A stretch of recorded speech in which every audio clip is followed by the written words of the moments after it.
Hello friends, Poonam kitchen stories में आप सभी का स्वागत है। और आज हम बनाने वाले हैं तुअर के दाने की कचौरी। इसके लिए हमें लगेंगे फ्रेश तुअर के दाने, लहसुन, मिर्ची और हरा धनिया। और ड्राई मसाले में हमें लगेंगे थोड़े खड़े धनिया, जीरा और सौंफ। ये तीनों को हमें से दरदरा कूट लेना है बत्ते में। मिक्सर में भी कर सकते हैं, पर अगर ऐसे बत्ते में करेंगे तो ज़्यादा अच्छा टेस्ट आएगा। और तो ऐसे बत्ते में कर लीजिए, और बत्ता नहीं है तो फिर मिक्सर में। और उसके बाद अदरक, लहसुन, मिर्च, इसको भी उसमें अच्छे से बारीक कर लीजिए। बहुत ज़्यादा बारीक नहीं होगा, थोड़ा दरदरा ही रहेगा, बट कर लीजिए उसमें। और साथ ही में फिर उसमें ऐड करना है हमें हरा धनिया। ये सब चीज़ें हमें बत्ते में अच्छे से कूट लेना है। चाहे तो उसमें थोड़ा सा नमक भी डालें ताकि इजीली हो पाए। ऐसे हो जाता है, 1-2-3 मिनट का काम है बस। और फिर हमें लेना है यहाँ पे गेहूं का आटा। मैंने 2 कप गेहूं का आटा लिया है। उसमें मैंने डाला है यहाँ पे अजवाइन, चुटकी भर अजवाइन लेना है। और हमें वो हथेली से ऐसे क्रश करके डालना है। क्रश करके डालने से उसका फ्लेवर और अच्छे से खुल जाता है। साथ ही में हमें नमक ऐड करना है और तेल। ये सब चीज़ें मिला के हमें अच्छे से उसका आटा गूँथ लेना है। मसल के अच्छे से प्रॉपर तरीके से आटा गूँथ लेना है। बहुत ज़्यादा सख्त भी ना हो आटा और बहुत ज़्यादा नरम भी ना हो। आटा गूँथने के बाद हमें एक कॉटन के कपड़े से उसे ढक के रख देना है। और तब तक के लिए हम चलते हैं आगे की तैयारी। तो ये है तुअर के दाने। ये जो ठंडी में आसानी से इजीली आपको मार्केट में अवेलेबल होंगे। इसे हमने मिक्सर में पीस लिया है। बहुत ज़्यादा ऐसे बारीक पेस्ट नहीं करना है, थोड़ा दरदरा ही पीसना है। ये भी इस तरीके से पीसने के बाद फिर हमें एक पैन में तेल लेना है। तेल में हमें अदरक, लहसुन, मिर्ची का वो पेस्ट जो किया था हमने, उसे भून लेना है। उसे भूनने के बाद हमें यहाँ पे दरदरा जो हमने पेस्ट निकाल के रखा था वो पेस्ट लेना है। उसके बाद सौंफ, जीरा और सब कुछ ये डाल के हमें उसे भून लेना। उसे हमें अच्छे से भून लेना है, अलट पलट। मुझे यहाँ पे थोड़ा तेल कम लग रहा था, इसलिए मैंने थोड़ा तेल यहाँ पे ऐड किया है। बेसिकली हमें भूनना इसलिए कि उसका जो कच्चापन रहता है तुअर के दानों का, वो निकल जाना चाहिए, राइट।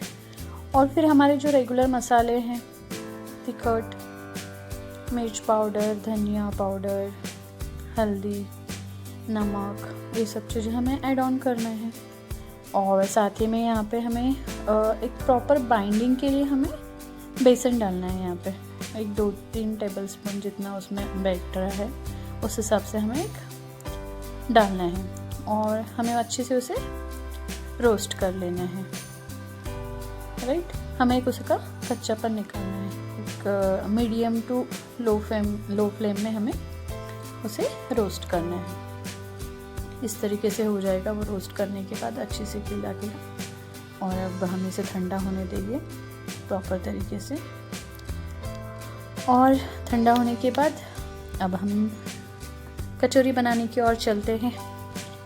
कचौरी बनाने के लिए हमने एक लोही लेना है। और हाँ, मैं आपको आज कचौरी 2 तरीके से बनाना सिखाने वाली हूँ, ठीक है। आगे देखिए, दोनों तरीके मैंने आपको अच्छे से बताया यहाँ पे। तो एक तो ये लोही हमें तोड़ना है, कटोरी बनाना है।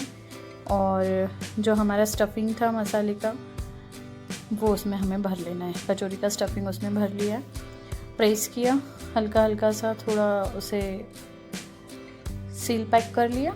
और ये हमारी कचौरी रेडी है, ठीक है।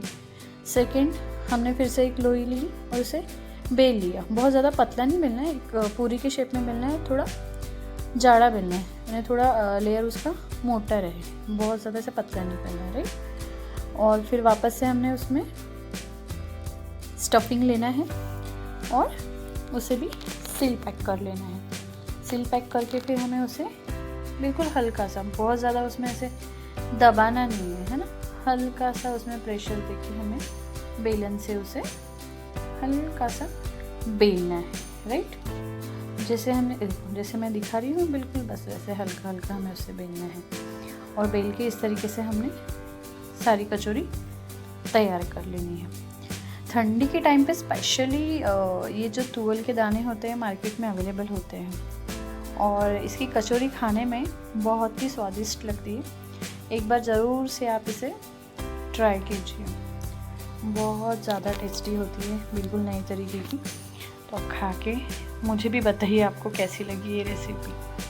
तो ज़रूर से आप बनाइए और एक 10-15 मिनट में ही ये बन के तैयार हो जाता है। बहुत ज़्यादा हमें इसमें टाइम देने का ज़रूरत नहीं है। जब भी मन करे गर्मा गर्म कचौरी बनाएं और सर्व करें। इसे हम मिर्ची के साथ या मिर्ची की चटनी के साथ, सॉस के साथ, जिसके साथ मन हो बढ़िया से खा सकते हैं। बस चाहे तो आप ऐसे बना के भी रख सकते हैं और फिर एक साथ उसे तल ले, जैसे मैंने किया है।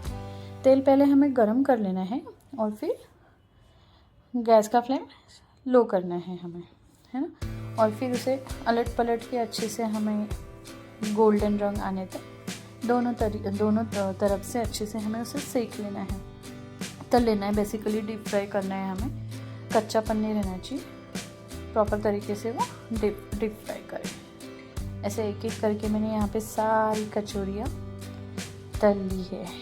और ठंडी और गर्मा गर्म कचौरी खाने में मज़ा आने वाला है। सो ज़रूर से आप इसे फटाफट से ट्राई कीजिए और इसका आनंद लीजिए और मुझे ज़रूर बताएं कि आपको कैसे लग रहा है। जब तक आप मुझे कमेंट नहीं करोगे मुझे पता नहीं चलेगा कि आपको मेरी रेसिपी पसंद आ रही है और टेस्ट आपको मिल रहा है वो, राइट। इसलिए आप मुझे ज़रूर से कमेंट करके बताएं, ठीक है। ये तो हो गया अभी डीप फ्राई वाला, राइट।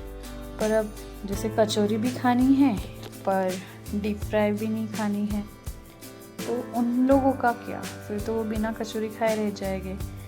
तो अब उन लोगों के लिए हम सेम स्टफिंग से एक दूसरे वे में हम कचौरी बनाएंगे ताकि उन्हें भी कचौरी का मज़ा लेते आए, ठीक है। डीप फ्राई तो नहीं खाते पर कचौरी तो खानी है। तो अभी हम उसके लिए एक दूसरा वे, तो उसके लिए हमें क्या करना है, कुछ नहीं, बहुत सिंपल। हमें यहाँ पे लोई तोड़ना है, वही सेम आटे से उसमें हमें स्टफिंग भरना है। थोड़ी लोई हमें यहाँ बड़ी लेना है, राइट। और उसमें वो स्टफिंग भर के उसे हमें एक पराठे की जैसे बेल लेना है।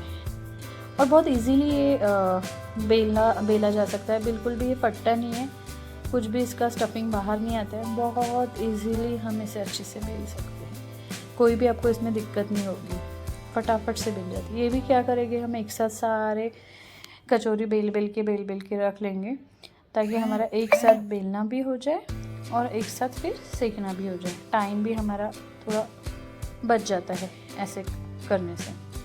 और इधर तब तक मैंने तवा गरम करने रख दिया है। सारी कचौरी मेरी बिल के तैयार है। अब क्या है, बस तवे पे कचौरी डाले और दोनों तरफ से थोड़ा थोड़ा तेल लगा के अलट पलट के हमें कचौरी को सेक लेना है।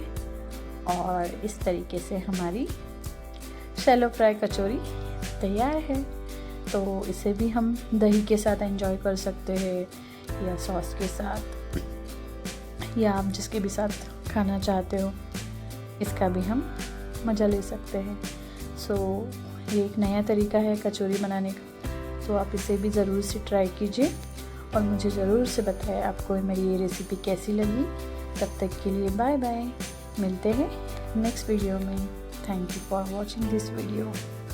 Like, share and subscribe. Bye.